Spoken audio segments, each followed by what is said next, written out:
Buenas noches. Con el programa de hoy concluye la primera parte del ciclo Los Sexenios. El de Gustavo Díaz Ordaz marca el punto de quiebre en el ascenso del sistema político mexicano. El desempeño económico de Díaz Ordaz fue realmente excepcional, pero en el ámbito político llevó al país a un callejón sin salida, porque en ese sexenio el gobierno ahogó lo más preciado que los hombres tenemos, la libertad. Acompáñanos.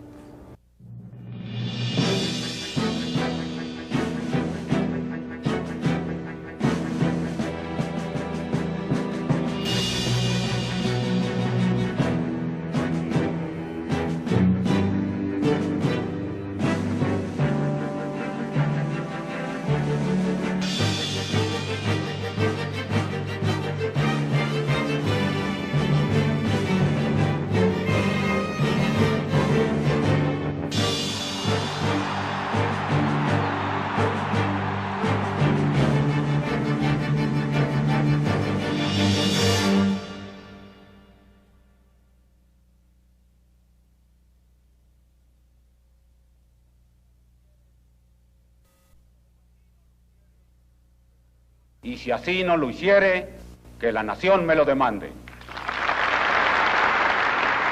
En 1964, Gustavo Díaz Ordaz llegaba a la presidencia de la República más convencido que nunca de que el desorden abre las puertas a la anarquía o a la dictadura. Desde el primer día quedó claro cuál sería su estilo personal de gobernar. Sería el puro y desnudo ejercicio del poder. Gobernadores, presidentes municipales, magistrados, sindicatos, organizaciones campesinas, legisladores, salvo un puñado de diputados de oposición, todos se cuadraban ante el señor presidente. A mediados de 1966, el Diario de México publicó dos fotografías, una con un retrato de Díaz Ordaz y otra de dos monos. Por error tipográfico, los pies de foto aparecieron cambiados. En la primera, el pie de foto decía: "Se enriquece el zoológico". Tiempo después, el periódico fue cerrado, según los editores, por orden presidencial. En 1965, el Fondo de Cultura Económica publicó el libro Los hijos de Sánchez, del antropólogo estadounidense Oscar Lewis. La obra describe las penurias de una familia pobre y numerosa de la colonia Morelos en la Ciudad de México. El presidente la consideró denigrante e indignado le pidió la renuncia al director de la editorial, Arnaldo Orfila Reynal, de origen argentino, y quien había publicado a Octavio Paz, Juan Rulfo, Juan José Arreola y otros destacados escritores mexicanos. El régimen de mano dura de Díaz Ordaz iba a contracorriente de la ola de rebeldía juvenil que recorría el mundo en la década de los 60. Había una rebeldía, pero una rebeldía con causa. Queríamos un poco romper, ¿no? Revolucionar lo establecido, ese símbolo de autoridad de los padres, ese no darle importancia al adolescente porque era un bicho raro. Los jóvenes comienzan una rebelión bastante intuitiva, bastante poco orientada políticamente, y que comenzaron a liberarse en todos sentidos, incluyendo el aspecto erótico de la vida, que no nada más es sexual. ¿Tú tienes novia? Yo sí. ¿Tienes relaciones sexuales con tu novia? Pues pocas veces. ¿Pero las tienes? ¿Utiliza las píldoras? No. Hay otros medios. Los jóvenes adoptaban el rock como su música y se sumaban a la liberación sexual.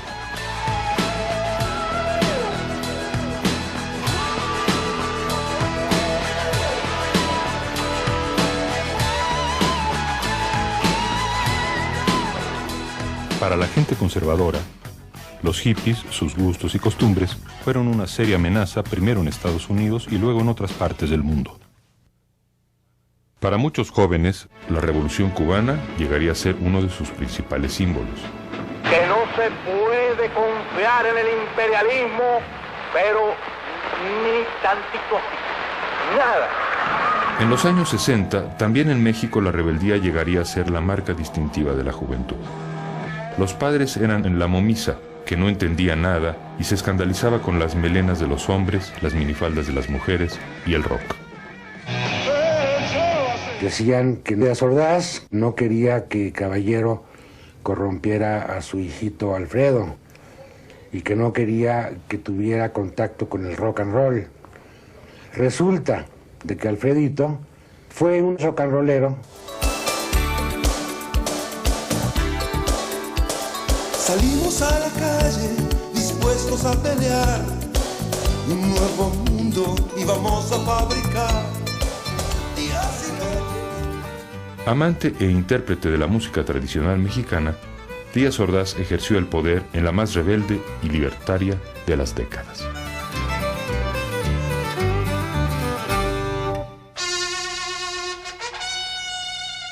Durante el sexenio de Díaz Ordaz, la economía en México tuvo un fuerte crecimiento, como ocurrió en casi todo el mundo durante la próspera década de los 60. El país vivía el cenit de la confianza económica. Los salarios se incrementaban 6.4% anualmente en términos reales. El conjunto de las clases medias se habían beneficiado del crecimiento económico del país, accedían a los condominios, accedían a los bienes de consumo duraderos, tenían en sus casas aparatos electrodomésticos, televisores, autos. Había una gran expansión de las clases medias. El país gozaba de una balanza comercial equilibrada.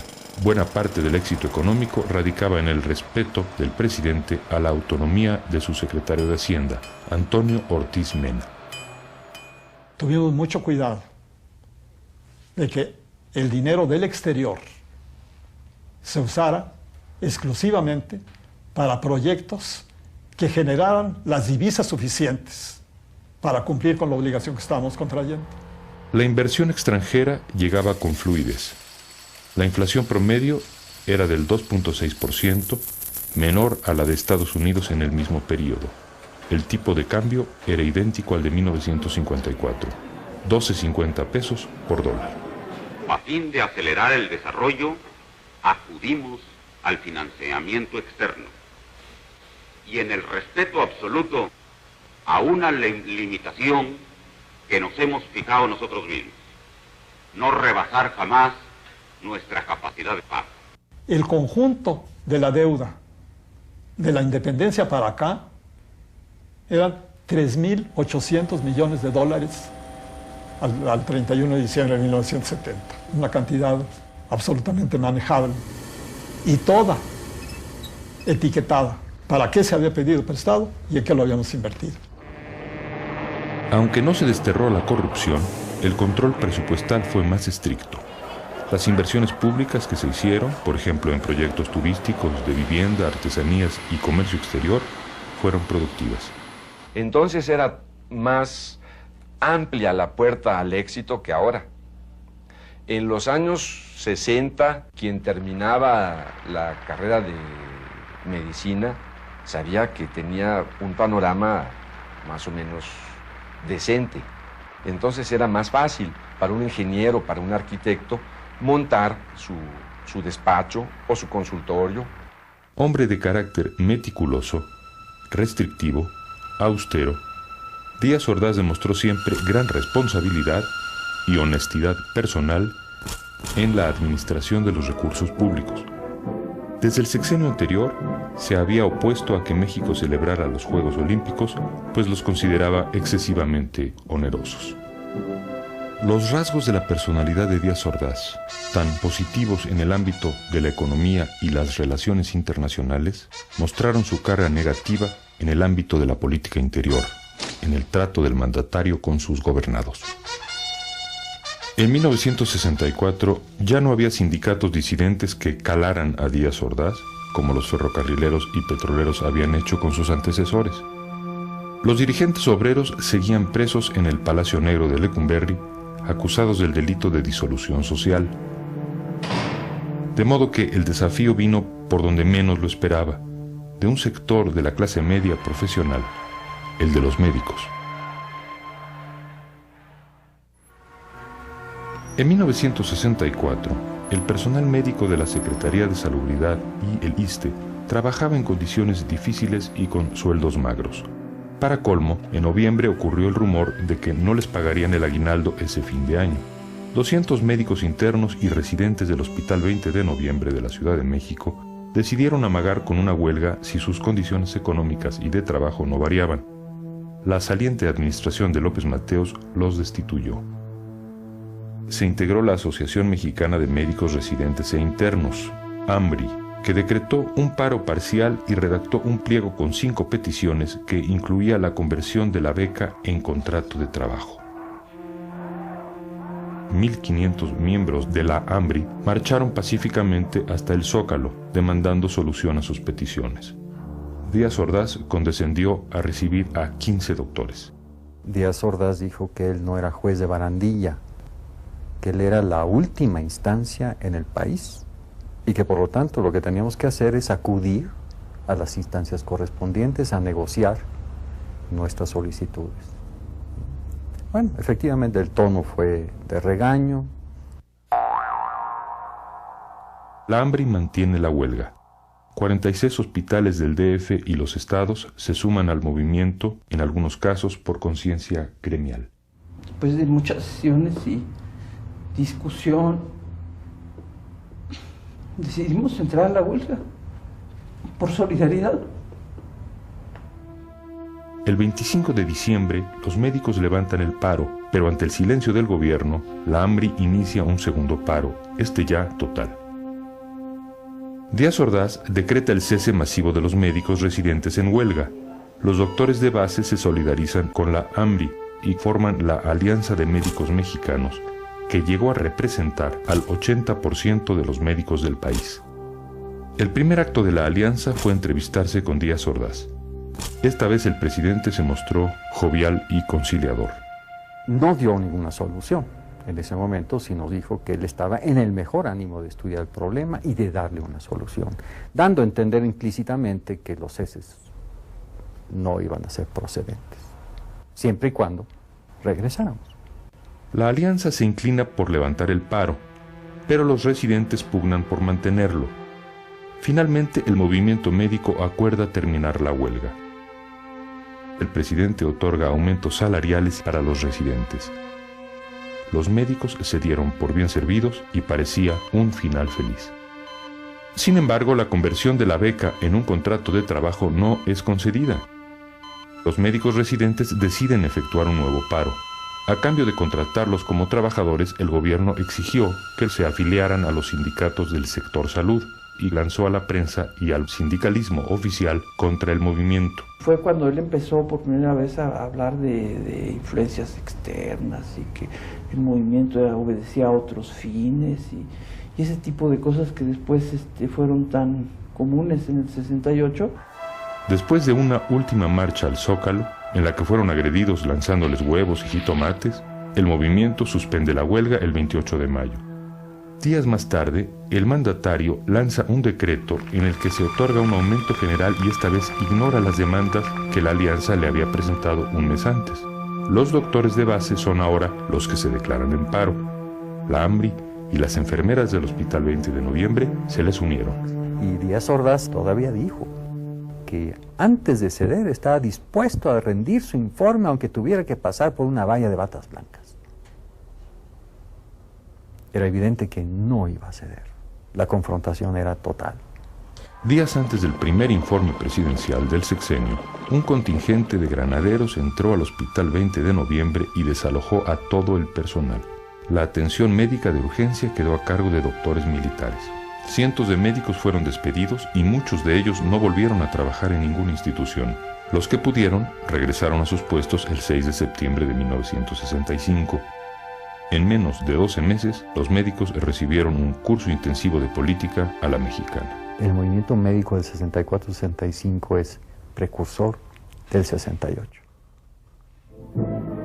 Esta no fue la única lección de severidad que Díaz Ordaz daría durante su régimen.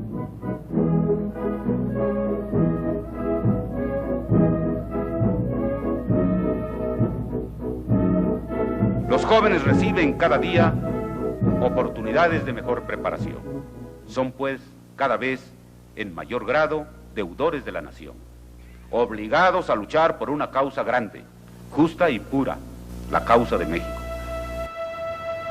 En México, el primer brote de rebeldía estudiantil surgió en la ciudad de Morelia en el seno del Colegio de San Nicolás, en 1966. El móvil inicial del movimiento fue el alza de las tarifas del transporte público.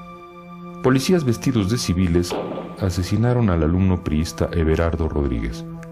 El gobierno culpó del crimen a los agitadores profesionales coludidos con extranjeros. El 12 de octubre, en una inmensa manifestación, los estudiantes exigieron la desaparición de poderes en el Estado. Díaz Ordaz ordenó enviar tropas a Morelia.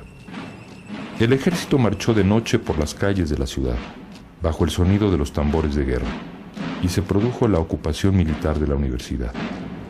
El gobierno aprovechó el operativo para realizar una limpia de las casas de estudiantes. Un año después, la operación militar se repitió en la Universidad de Sonora. En su informe presidencial de septiembre de 1966, Díaz Ordaz pronunciaría una clara advertencia contra los desafíos a la autoridad. Nadie, dijo, tiene fueros contra México. Todo comenzó el 22 de julio de 1968 con un pleito entre dos grupos de estudiantes. Un juego de tochito de fútbol americano en la Plaza de la Ciudadela derivó en una batalla campal entre alumnos de una vocacional del Instituto Politécnico y los de una preparatoria incorporada a la Universidad Nacional. El cuerpo de granaderos de la policía capitalina intervino y a golpes disolvió la gresca. Luego invadió las instalaciones de la vocacional 2 y golpearon a los alumnos. El día 26, dos manifestaciones coinciden en las calles cercanas al centro de la ciudad. Estudiantes de filiación comunista conmemoran el asalto de Fidel Castro al cuartel Moncada y estudiantes del Politécnico marchan para protestar contra la brutalidad de los cuerpos policíacos. Un contingente numeroso enfila hacia la Plaza de la Constitución, pero la policía montada y los granaderos cargan violentamente contra los estudiantes. Los estudiantes responden incendiando autobuses. La policía lanza gases lacrimógenos. De gira por la costa del Pacífico, el presidente recibe una llamada del secretario de Gobernación Luis Echeverría, quien le describe una inminente hecatombe. Los estudiantes se atrincheraban en sus planteles y varias escuelas se hallaban en huelga. El ejército interviene en el conflicto de manera dramática. De noche los soldados cumplen la orden de entrar en la preparatoria 1 en San Ildefonso. Al parecer, mediante un bazucazo, destruyen la gran puerta de madera labrada del siglo XVIII y se abren paso hacia el interior del edificio. El gobierno encarcela a algunos estudiantes y a parte del comité del Partido Comunista. A una semana de comenzado el conflicto, se habla ya de 400 lesionados y 1000 detenidos. En Ciudad Universitaria, el rector Javier Barros Sierra iza la bandera a media asta y pronuncia un discurso contra la ocupación de los planteles universitarios por el ejército. Necesitamos demostrar al pueblo de México que somos una comunidad responsable, que merecemos la autonomía, pero no solo será la defensa de la autonomía la bandera nuestra en esta expresión pública, será también la demanda, la exigencia por la libertad de nuestros compañeros presos. Al día siguiente, Barrosierra encabeza una marcha de más de 50.000 personas sobre la Avenida de los Insurgentes, donde se escuchó por primera vez el lema 1000 veces repetido en el 68. Únete, pueblo. Las familias aplaudían a los estudiantes y al valeroso rector que los encabezaba. Al poco tiempo surgió la frase perfecta para designar lo que ocurría: ganar la calle. En los primeros días de agosto se constituyó el Consejo Nacional de Huelga con representantes de casi todas las escuelas de educación superior de la capital y buena parte del país. Poco después nació la coalición de maestros, entre cuyos líderes destacaba Eberto Castillo. El día 4, el CNH publicó un pliego petitorio de 6 puntos en el que demandaba, entre otras cosas, el cese de los jefes policíacos y la desaparición de los cuerpos represivos, la libertad a los presos políticos y la derogación de los artículos 145 y 145 bis del Código Penal, que se refieren a los delitos de disolución social. Que vivan los estudiantes, jardín de las alegrías, son aves que no se asustan de animal ni policía, y no le asustan las balas ni el ladrar de la jauría. Caramba y zamba la cosa, que viva la astronomía. El artículo 145 bis señala cuáles son los delitos de carácter político. Si se deroga, como se está solicitando, ningún delito tendrá carácter político. ¿Es eso lo que se demanda? Las demandas, las exigencias planteadas al gobierno eran demandas políticas generales que eran, bueno, surgían del sentir de toda la población. El Consejo Nacional de Huelga llegó a tener cerca de 250 representantes de las escuelas y facultades. Había gente del PRI, gente democrática, gente que pensaba que el PRI debía tener otros fines. Había católicos, cristianos de todas las religiones y demás. Los líderes realizaban asambleas continuas con sus bases y llevaban las propuestas a las asambleas generales. Todas las resoluciones se sometían a voto. Para los que no tenían ideología alguna, que eran la gran mayoría, nuestros discursos sobreideologizados y pretendiendo buscar la línea marxista de la revolución, eran inmediatamente callados a silbidos. Intuitivamente, los estudiantes fueron descubriendo y conquistando un terreno desconocido en México, el de una democracia directa. Había la palabra mágica que era concretito. No, que Lenin y que Trotsky, no, concretito, que con el mitin de mañana. Las brigadas fueron el eje, fueron el nervio del movimiento. Su función era recolectar dinero, además de ir a explicarle al pueblo. ¿A dónde? Pues en los mercados, en los cafés, en las cantinas, en los edificios burocráticos, donde se pudiera.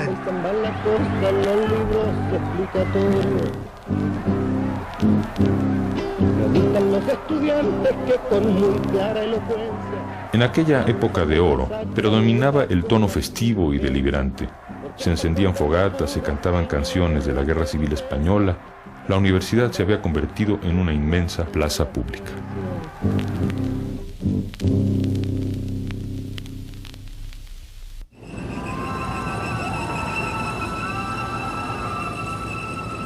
El 22 de agosto, los diarios de la capital informaban sobre la entrada del ejército ruso al territorio checoslovaco. El rostro deshecho de Alexander Dubček y los jóvenes checos frente a los tanques testimoniaban el aplastamiento de la primavera de Praga. En México, el 27 de agosto, el movimiento estudiantil alcanzó su cenit. Y en este movimiento, miles hemos sido libres, verdaderamente libres. Una imponente manifestación llegó al Zócalo. En esa ocasión los gritos fueron distintos. No queremos olimpiadas, queremos revolución. En las bardas, en los postes, hasta en las propias paredes del Palacio Nacional, se pegaron efigies del Che Guevara junto a profusas mentadas a Díaz Ordaz. Alguien pintó la ecuación GDO igual a Dog. Un cartel delineaba el perfil del presidente en el de un orangután. Se cantaba mucho, es Corona del Rosal, embotellado, Díaz Ordaz, güey, Díaz Ordaz, güey. Jojo, Chimín, Díaz Ordaz, chin, chin, chin. Bueno, una serie de consignas cantadas que implicaban ciertas majaderías, ¿verdad? Por primera vez el pueblo sale y puede gritar contra los funcionarios su real sentir. Era la noche de la desacralización de los símbolos patrios y nacionales.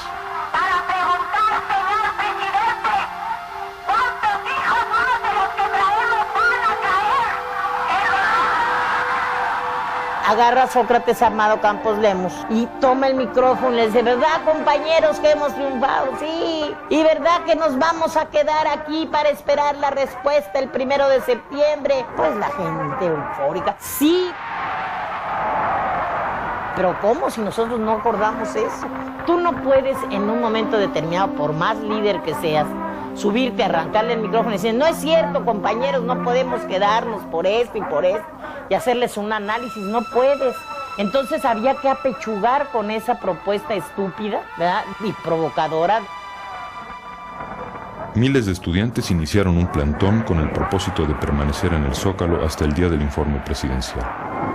En la madrugada del 28 de agosto, mediante un operativo relámpago que incluyó tanquetas, el ejército desalojó violentamente a los 3.000 manifestantes que hacían guardia frente al Palacio Nacional. las puertas del Palacio Nacional de Gobierno se abren y de sus puertas, en vez de salir una respuesta, en vez de salir una solución, vemos tanques saliendo. El gobierno ya esperaba esto. Entran los tanques, entran al Zócalo, arrasan con lo que tienen. Los granaderos, agentes de tránsito, policías y propios del ejército que a bayoneta calada han sido los que han hecho todo esto. Agreden a todos, mujeres, hombres y niños, pisotean la Constitución, no hay libertad de palabra, no hay libertad, compañeros, de nada, no se fijan quiénes son, nada más se baja un hombre de un coche negro muy lujoso y da órdenes. Era el señor Mendiolea, lo cual asistía y decía: ataquen a aquellos, golpéenlos, hagan lo que quieran con ellos. No somos guerreros, somos estudiantes. Estos somos unos estudiantes, que el pueblo de México sepa que somos sus hijos, somos la juventud.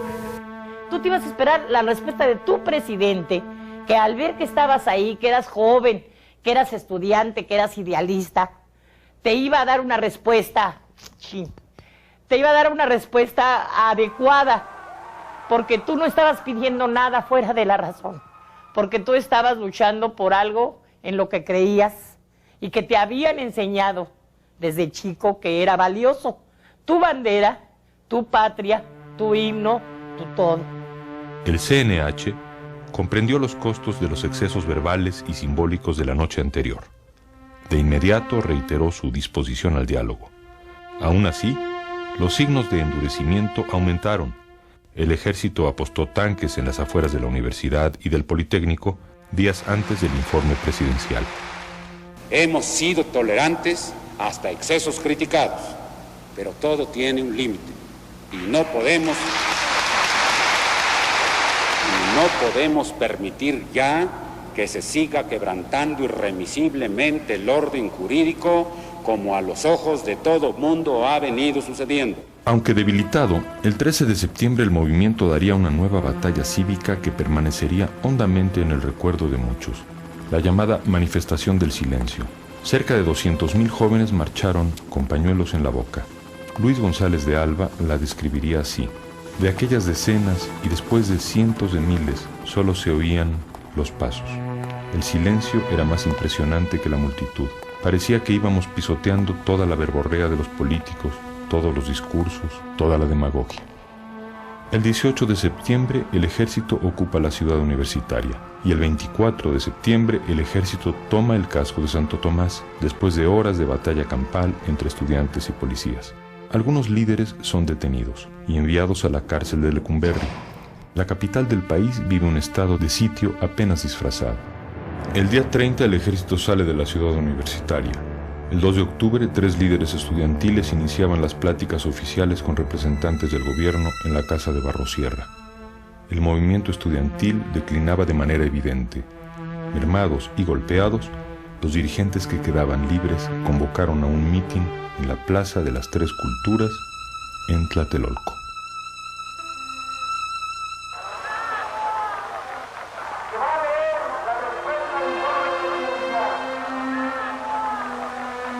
El 2 de octubre se reunieron entre 5 y 10,000 personas en la Plaza de las Tres Culturas, un lugar cerrado con apenas 2 accesos, una verdadera trampa natural.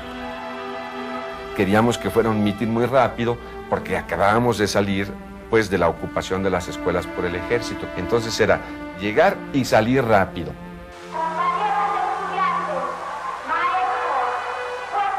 Había una orden del CNH a todos sus miembros de no estar allí. Nadie más que el que iba a hablar. Y estábamos todos.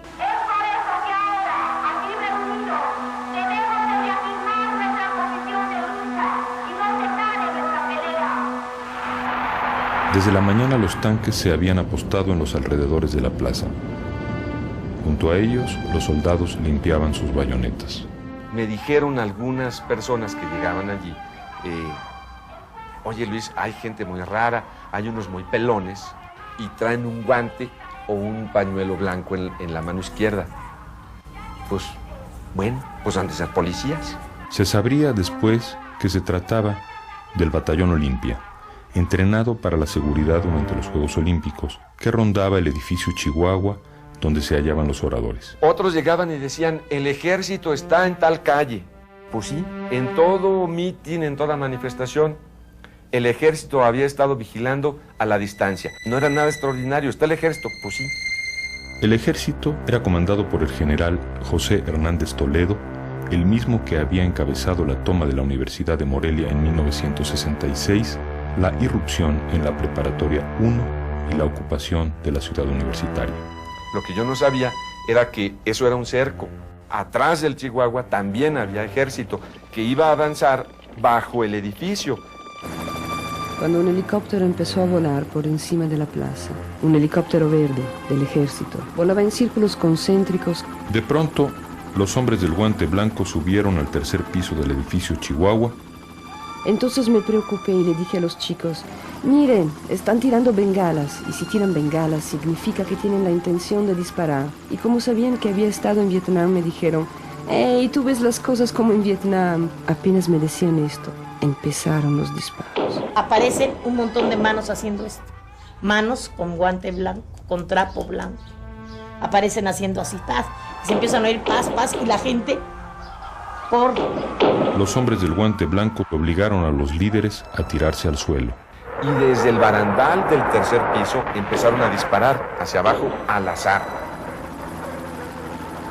Y entonces el helicóptero y y el chamaco queda en el pasto. Yo tengo la idea como si lo hubieran clavado así. The army was circling this plaza called the Plaza de Three Cultures. They were holding a peaceful rally, but now the troops have come and you can hear what it sounds like. Entonces hubo un momento en que los que estaban disparando desde el barandal en el tercer piso hacia abajo le dieron a soldados que en ese momento traspasaron el borde del edificio y le empezaron a disparar al batallón Olimpia. Los fusiles no los dirigían hacia arriba, los dirigían hacia abajo. Vi cómo caía la gente, los jóvenes. La misión del ejército, señala Díaz Ordaz en sus memorias, era impedir que los alborotadores tomaran la Secretaría de Relaciones Exteriores que se encuentra en el costado sur de la plaza. Los disparos venían de todas direcciones. Me sentí herida y gritaba que estaba herida, y mis gritos y los de los demás quedaban ahogados por las ráfagas de ametralladora. La matanza continuaba en la plaza. La gente se dispersaba aterrorizada, tratando de escapar de la lluvia de balas que caía sobre ella. El fuego nutrido duró poco más de una hora. A las 7:45 una tanqueta disparó contra la plaza.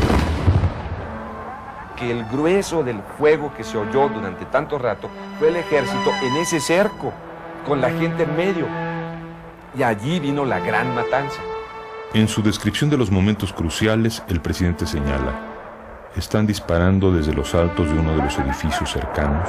Son ellos los que están disparando. La balacera dura poco. El ejército respondió a los tiros que no sabía bien de dónde venían. La balacera continuó hasta las 11 de la noche. La lluvia comenzó a caer mezclándose con la sangre. Todavía al día siguiente se siguieron escuchando tiros aislados. Los detenidos esa noche fueron más de 2,000. Muchos fueron desnudados, golpeados, vejados. Hay redada de agitadores, prosigue la versión presidencial. Los detenidos son llevados al campo militar número 1 para ser examinados. Se practica una requisa de metralletas. Hubo clara consigna de no dejar huella de la matanza.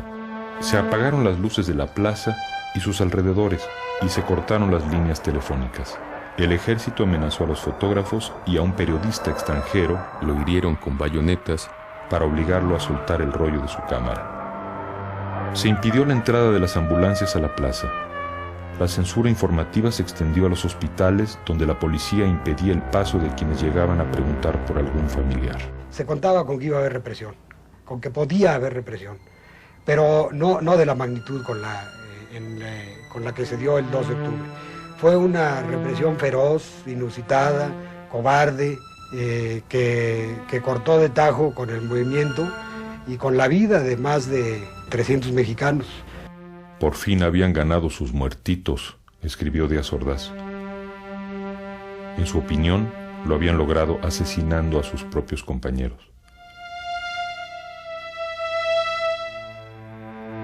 El 3 de octubre, la prensa habló de unos 20 muertos.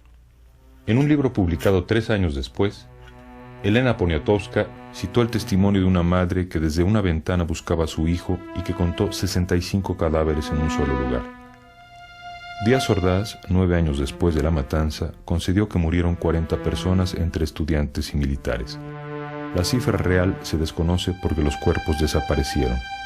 Es probable que fueron quemados. A la mañana siguiente, recuerda un testigo, la plaza estaba roja de sangre que quisieron cubrir con aserrín. No es casual, declaró Octavio Paz un mes más tarde, que los jóvenes hayan caído en la antigua plaza de Tlatelolco. Allí precisamente se encontraba, decía Paz, el templo azteca, Teocalli, donde se hacían sacrificios humanos. Los versos de un poeta náhuatl describían con exactitud lo ocurrido. Y el olor de la sangre mojaba el aire, y el olor de la sangre manchaba el aire.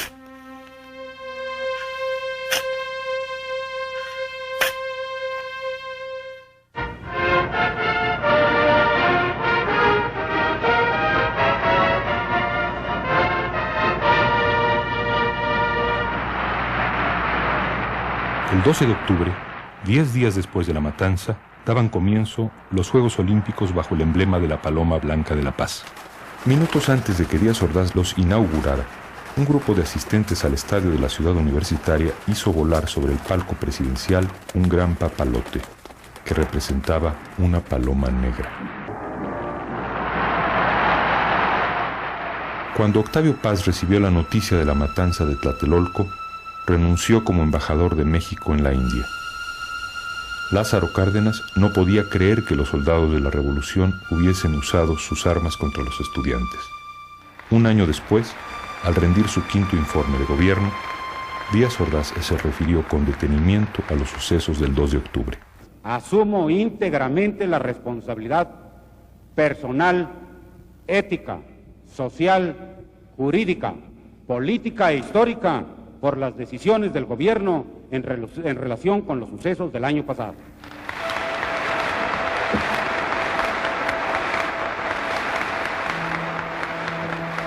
Al término del informe, un experimentado político le comentó a otro: el tapado es Echeverría. Colocando sobre sí toda la responsabilidad por la matanza, Díaz Ordaz le franqueaba a su secretario de Gobernación el camino a la presidencia. Díaz Ordaz estaba seguro de haber resuelto el rompecabezas de la conjura contra México. Lo cierto es que careció de tranquilidad el resto del sexenio. Sus problemas gástricos empeoraron. En 1970, Díaz Ordaz arribó al Estadio Azteca en un helicóptero. Debía inaugurar el Campeonato Mundial de Fútbol y se sometería al veredicto público. El repudio fue general. Lo recibió un plebiscito de chiflidos e insultos. Declaro solemnemente inaugurado el 9º Campeonato Mundial de Fútbol, Copa Jules Rimet.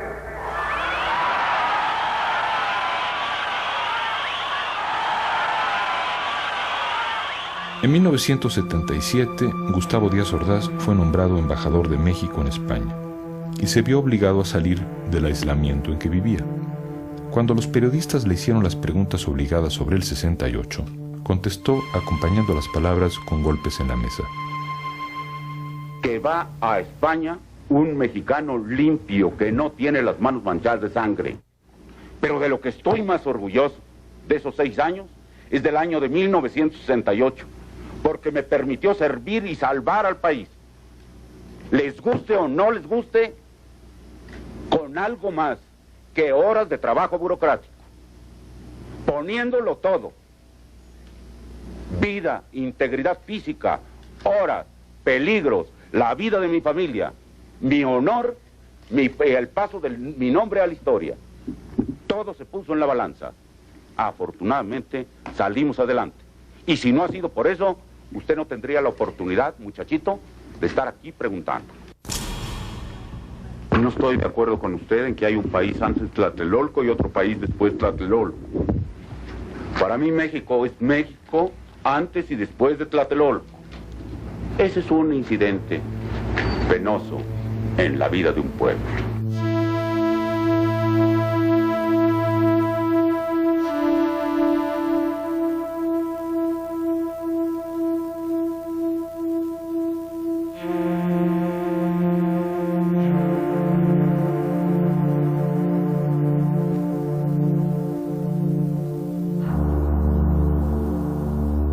Díaz Ordaz murió en 1979 de cáncer en el colon. De todos sus errores de apreciación, ninguno superaría a los contenidos en aquella frase. La historia la reescribiría así: México no fue el mismo antes y después de Tlatelolco, y no lo fue, en parte muy importante, debido a Tlatelolco.